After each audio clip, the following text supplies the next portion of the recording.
So thanks for joining today. What I'm going to do today is tell you a little bit about ChatGPT and some classroom screen tools. There are a couple of them were new. So we're going to do a little bit of app smashing today. We're going to do ChatGPT, classroom screen, and a little bit of Nearpod. So let's get going here. So a little bit of housekeeping. If y'all can keep your mics muted, type in any questions that you have in the chat section. If you haven't registered, I did put it in the chat, like we said. The check-in code or the remote check-in code is PSJA Tech. So a couple of things that we're going to be doing today. We're going to look at ChatGPT first, and we're going to explore prompting. And then we're also going to use a little bit of the curriculum, and then we're going to integrate both ChatGPT and the curriculum into ClassroomScreen. And I'll explain what ClassroomScreen is and ChatGPT is in case you're not familiar with it. So first, let's go with what is ChatGPT 3.5. So 3.5 is the version that is available. If you go to chatgpt.ai, it is available to all PSJA staff. It is not available to students, and basically it is a chat bot. So what you can do is you can have human-like conversations with ChatGPT. You can ask virtually anything. You can ask it to solve any kind of math problem for you. You can have it make an itinerary for you if you're going to go on vacation. It can help with emails. It can help with assignments. So it's a really good tool that I think can help make our lives a little bit easier, especially teachers. And what is ClassroomScreen? So we're going to be using the two today. And the reason why I like ClassroomScreen is it makes everything kind of visual for all of your students. For your students who walk in late in first period and say, "Sir, what are we doing?" All they have to do is look at ClassroomScreen. They're looking at the new line board, and it's basically a virtual whiteboard that tells the student where they're at in the instruction for the day. And it includes a lot of visuals, which is good for some of your learners. And then you could do things on there like it could become a word wall. You could put in sentence stems to help out EBs. And I'm going to show you what that looks like a little bit later. But it has a whole bunch of tools. There's a poll tool, a sound level tool, a randomizer, so you could choose different students and not the same ones all the time. And I'm just going to show you a few of them today. So I'm going to get out from the slides here, and I'm going to go into my screen sharing mode, and we're going to be talking about these tools. So first thing that we want to do is actually we're going to go to ClassroomScreen. I skipped the steps. They're in the PowerPoint slides, which we'll have for you later on how to get in here. But basically, you're going to classroomscreen.com. It's going to ask for you to log in with your Google credentials. You log in with your PSJA credentials, and it's going to take you right here. So the cool thing about it is ClassroomScreen, there's two versions. There is a premium version and a free version. They're almost identical. There are a couple of bells and whistles for the premium version that the free one doesn't have, but it's 90% the same, maybe even 95% the same. The only main difference is you have what you call here screens. So screens, we'll see what this looks like. What we're going to do is create a new screen. And this is going to be our whiteboard.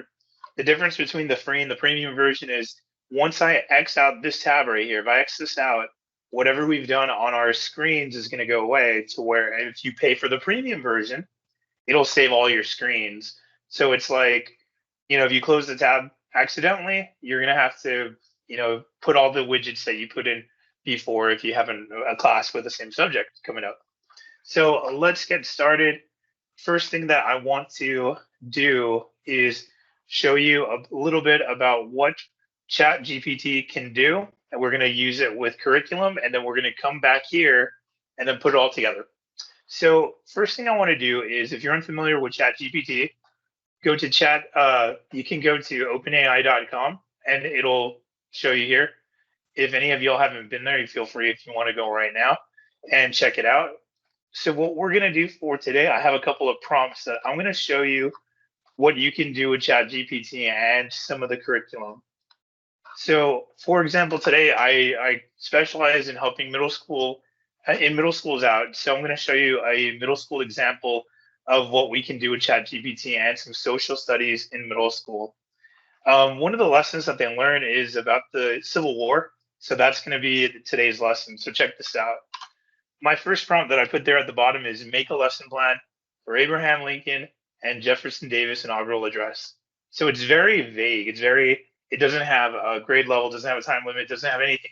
This is what we call prompting. So this is gonna be my first prompt. And as you can see, ChatGPT is doing a lot of the work for me. But I want you to recognize just a couple of things. Number one is I'm teaching 8th grade. And if you look right here, this is a lesson for 10th and 12th graders.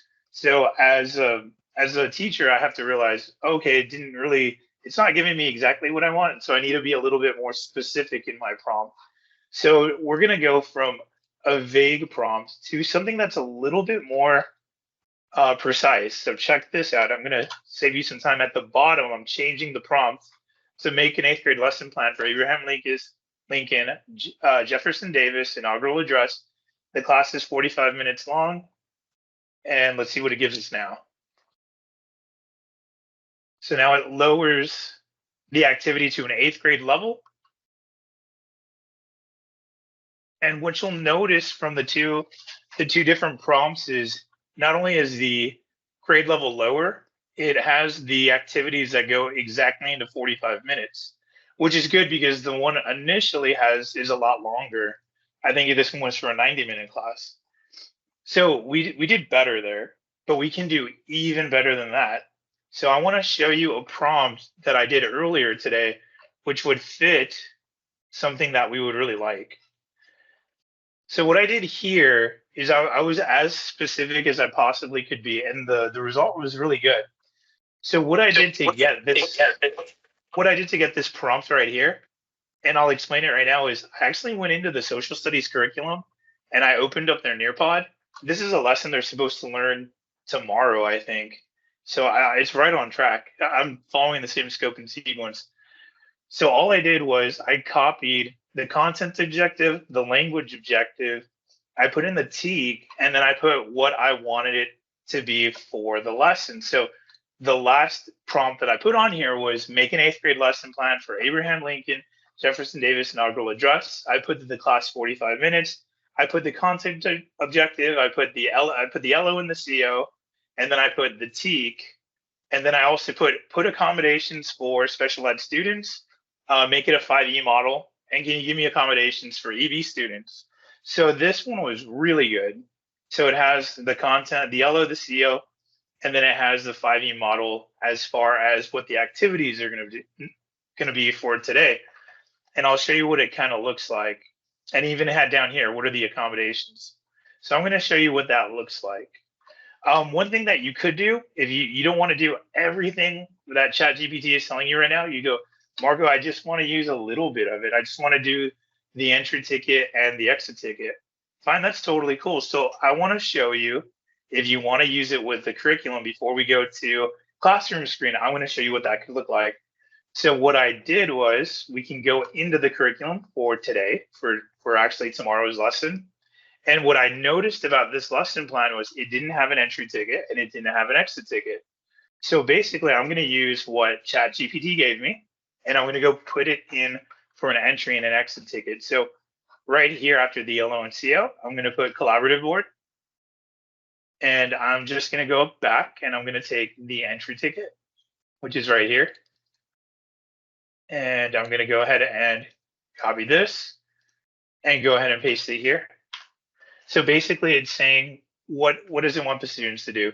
It wants them to make a thought-provoking question related to the Civil War and the role of government. For example, what do you believe are the essential principles that government should uphold during times of war?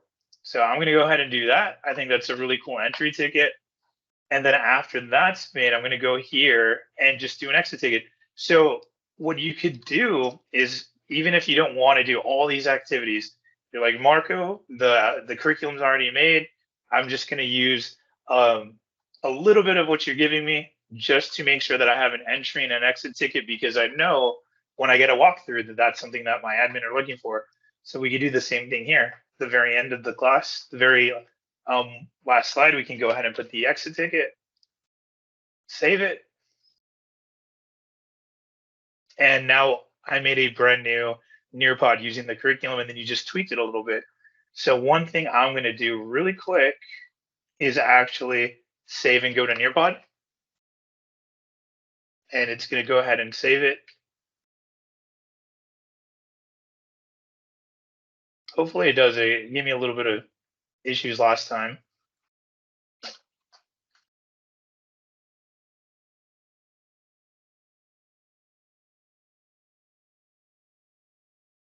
Alrighty, so I'm just gonna get this link really quickly, and now we're gonna start our journey into ClassroomScreen.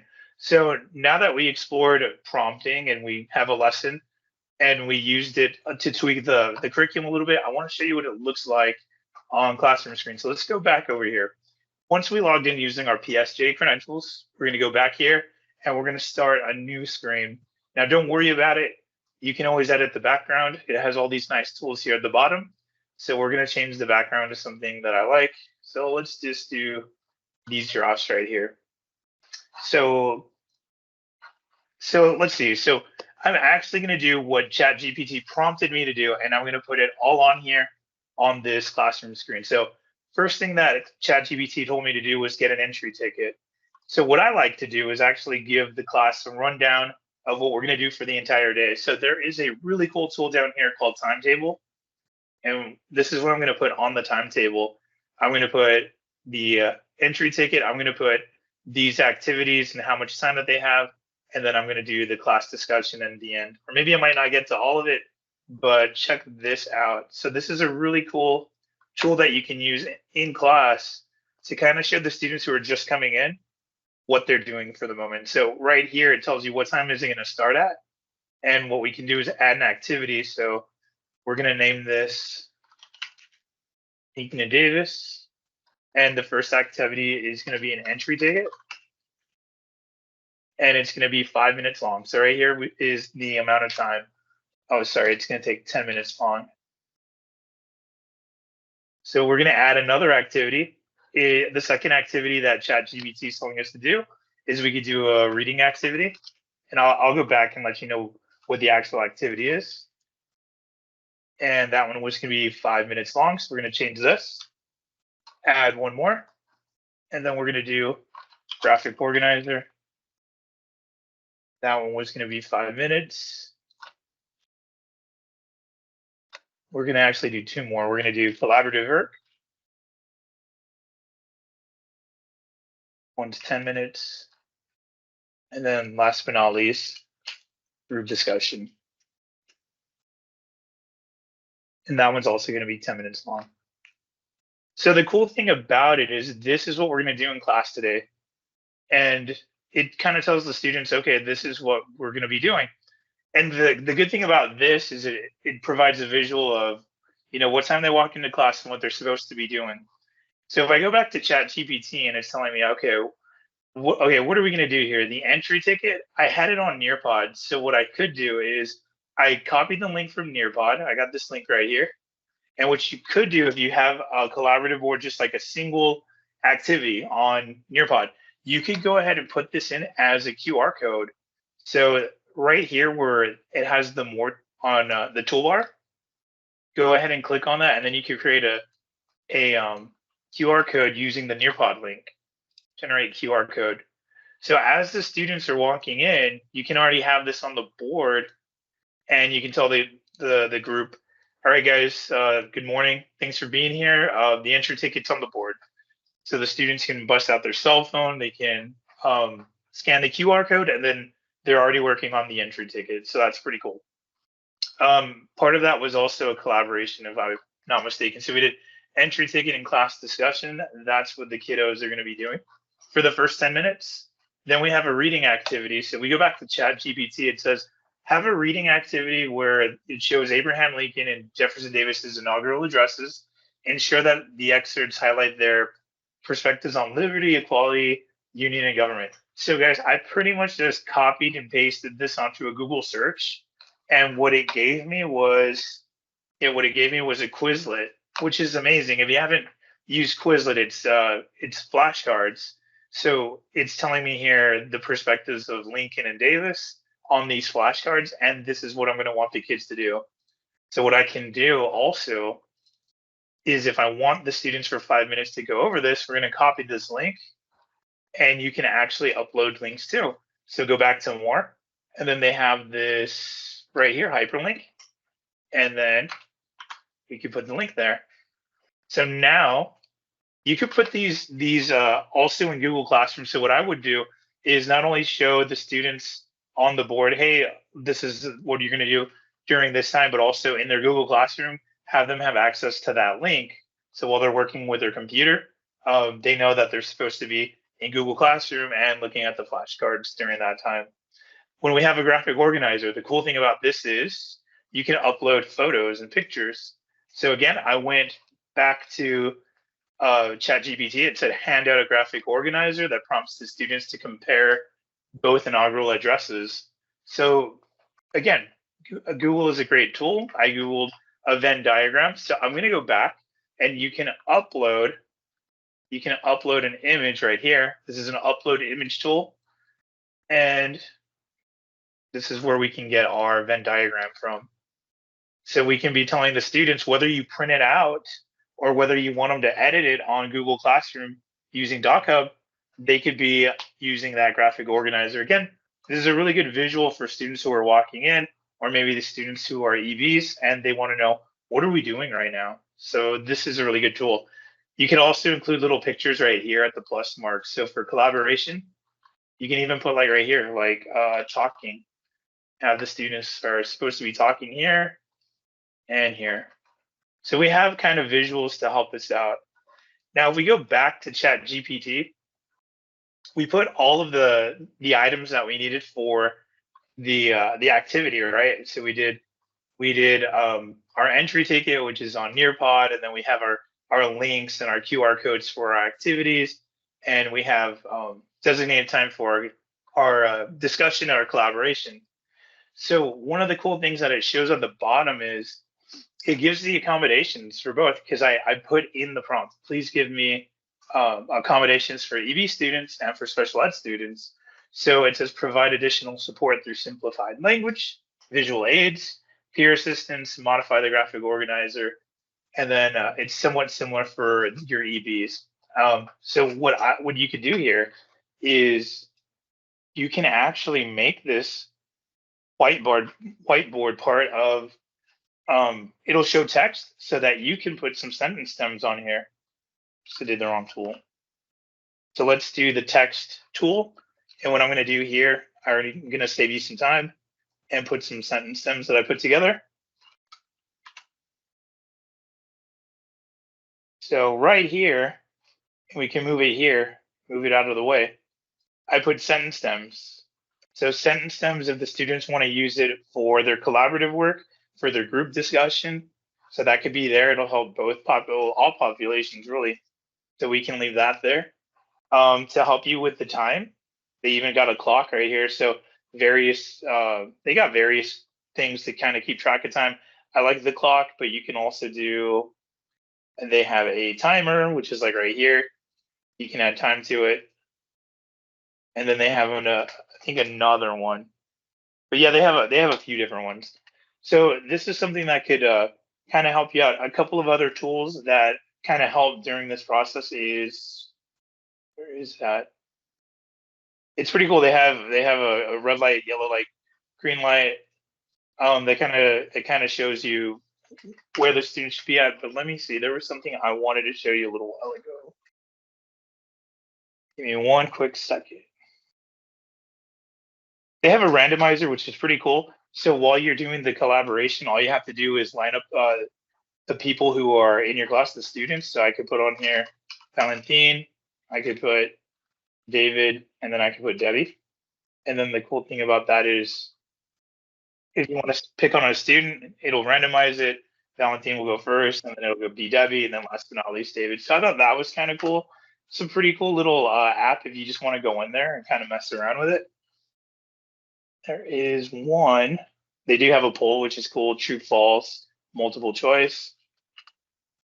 Let me see. I forgot. There is one. Oh, here it is. This one, it was called the work symbols. So if you want the students right here, when they're doing the collaborative work, you can actually tell them, right now we should be asking a neighbor, or we're working together. So again, pretty cool little visuals that you can put together with the kiddos. And all of this was kind of made possible by ChatGPT. It gives you examples of what to do. You still got to be the one that goes out there and kind of puts it together. But I mean, it's a really good tool. Other than that, other cool things that you could do, you could also add. Let's see, where's it at here? You could add videos. So the cool thing about it too is if you have a link like I do right here and paste it, you can play the video. So this is a video about what could be playing on in the background, and it's about Lincoln and Davis. So that's kind of cool. So like I said, it is a really good tool if you combine them, ChatGPT and also ClassroomScreen. And like I said, if you don't want to do everything yourself in terms of, oh, I don't have enough time or I have a substitute, use ChatGPT to kind of tweak with the curriculum, and it's easy as adding an entry ticket and an exit ticket. That's pretty much it as far as that goes. One thing that I did want to show you guys, because we got a few minutes, something that's new for our school district is we actually have right here, we actually have Copilot, which is something that the team and I are going to be talking about and kind of, showing off in the upcoming weeks. So Copilot, in case you all are not familiar, it is another AI tool that you can get in using Microsoft Edge. So how you see it on my bottom left of the screen right here, Microsoft Edge, all you need to do is open a new tab and it should be right there. Hey, Debbie, I know we got a couple of minutes. Is there anything you want to share about Copilot? Well, I was just going to show an example like you did for ChatGPT. So I guess we have a few more minutes, so let me come on in. And this is kind of a sneak peek because we are going to have a session on Copilot in March. I believe it's going to be on March 26th. So keep an eye out. In tech this week, we'll have that calendar, and hopefully you'll attend that session for Copilot, and we'll have a little bit more information. We just opened it up, last week, I think. Yes. And it really runs the same, very similar way to ChatGPT. You can just go to copilot.microsoft.com. That's one way you can get there. You can also, if you just open up your browser in Microsoft Edge, this is the little Copilot symbol. So it's already here. So you can actually click on that little symbol, and also it will take you right to Copilot, and you're able to come down here into the chat bar.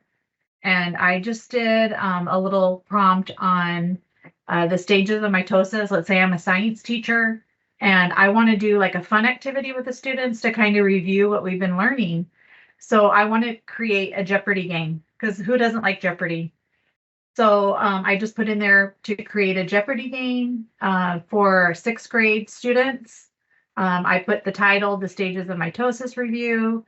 And then use the categories. I listed 3 categories there: stages of mitosis, cell cycle, and the cell division terms. And then I asked it to create 4 questions per category. So, and it's interesting because each time you do a search, you might get different information. It doesn't always give you the exact same results when you get that. So, this one, it didn't give me instructions last time I did it. So nice. Here you can see it's dividing it up, the 100-point question, the 200-point question, the 300, and it's giving us the answer. So now, and of course you want to read through this information, and because of time, we're not going to do that. And I'm not a science teacher, so I might not know if it's accurate or not. But if you are a science teacher, you're going to know. So you can always tweak it and change it if there's something that, you taught differently or want a different answer. You can change that up a little bit. But this saves you a lot of time of, just creating those questions. So now, if I have a platform already that works, like for a Jeopardy game, then I can include this. And I just happen to have that for you. So this is not with Copilot, but if you're not familiar with flippity.net, it has a quiz show. So this quiz show, if you look at the demo, it kind of looks like Jeopardy. And so now you can be playing this in front of your class. You'll click on that and it asks the groups the questions. So that's just kind of a preview of what it looks like. But if you want to do your own, you'll click here on instructions. It gives you the instructions and it has a template. So it will have you to make a copy of that. But now this is their game that sample. But now all I have to do is go back to my my Copilot, my answers, and I can copy and paste into that game. And I just closed it. But you see how simple. I mean, yes, it still takes some time to do creating, a little bit if you want to take it further into a game. But AI is amazing. Whether you choose ChatGPT or Copilot, they're very similar. And then, of course, down here, there's other question options, maybe things you hadn't thought of. How can I make the game more challenging? I can click on that, and then it's going to prompt me with other, information. So it's pretty nice. I think I wish I would have had this when I was teaching. It is the personal teacher assistance. AI is the future. Yeah, I totally agree with you, Debbie. And one thing that you could do, one thing that I love about Copilot is it has the resources that Debbie pointed out at the very bottom. So it tells you where it gathered the data. It doesn't exactly do that on ChatGPT. I talked to a lot of teachers that use both. So throw the same prompt into both ChatGPT and Copilot and manipulate it however you want. Pick if you like the entry and exit ticket from ChatGPT, but you like the activities in Copilot, go for it. It's really it's really really interesting. So AI is the future, right, Debbie? What? No, I said AI is the future, Debbie. It is, and we'll go over a little bit more on Copilot on that next session. So please join us. We have dislike down here. Like if you don't like their answer, let them know that it wasn't a good answer. That way, it can continuously make it better. Here you can copy all your information or you can download or export it.